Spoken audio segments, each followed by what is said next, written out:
Welcome back to AM Northwest. Have you noticed all the crows in Portland, especially at dusk? Here to tell us everything we need to know, we welcome back from Portland Audubon, senior educator Brodie Talbott. Good to see you again. Good to see you, although I have to remind you it's Bird Alliance of Oregon these days. Oh, I'm sorry. Say that again. Bird Alliance of Oregon. That's right. My apologies. My apologies. It's taking all of us a little bit of time. Yeah, get used to it. Okay, Bird Alliance of Oregon. That's right. My apologies. No worries. So let's talk about crows because we see a lot of them in Portland, a lot of them. So why do we see a lot of them? And they're also kind of irritating to a lot of people, I find. Maybe it's the noise they make. Yeah, I guess it depends on who you are. I find it pretty magical to watch these large groups of them, although they can be quite loud. Yeah. Yeah, so the winter time is a really fun time for those of us who like crows because we see these large numbers of them. Right. And the main reason for that is that there's two sort of important things to understand about crows. One is that while we do have crows year-round, they are a partial migratory species. So, so while we've got our birds here year-round, they're joined by a lot of birds coming from up north. And so we get these big numbers because it's too cold up north. And they're also a very social species. So sort of like humans, we have this really overdeveloped part of our brain that's to help us make us a social species and make us successful. Right. Crows are very similar. They're very smart. They're very social, and they're very successful. And so they really like to, in the winter specifically, they like to roost together. And of course, roosting is just sleeping. So when they're not in a nest, they're roosting, and they like to roost together for safety in numbers. So one of their biggest predators is great horned owls, who might hunt them at night. And so if they can get into big groups together, they can sort of watch out for each other, warn each other when they see a predator.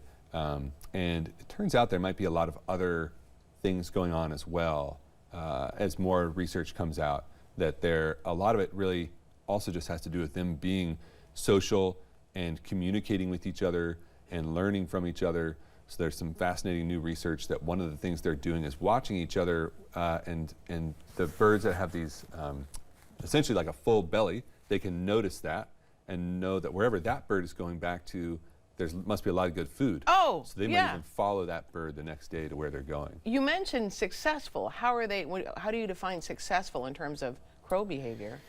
Well, a lot of folks have heard these statistics that are out there that in North America, we've lost 30% of our birds overall since 1960.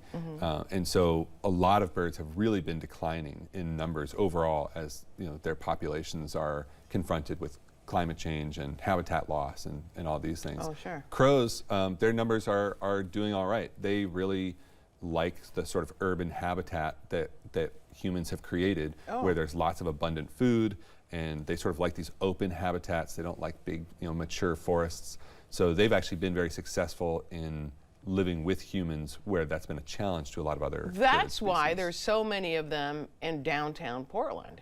Yeah, and so there's been a couple theories as to why they seem to all roost together in downtown. Because there's a lot of food, like you said. It makes a lot of sense. Although during the day, they actually will go out and forage around the city.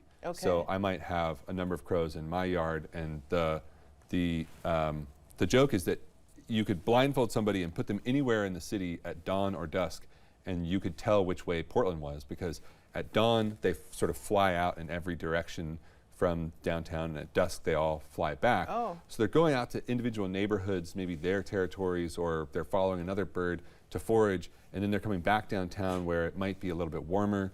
Also a lot of lights helps them to see those potential predators. Oh, sure. And that's funny that you say it, because in the morning in Vancouver, we get a lot of crows.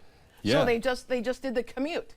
Right, and so actually these birds are traveling a long distance. So I was at a friend's house in Vancouver a couple weeks ago and noticed this steady stream of birds flying towards Portland. Yeah. So that is wild. Okay, they also can be very noisy, because I know people who are staying in hotels in downtown Portland complain about the noise. So listen to this.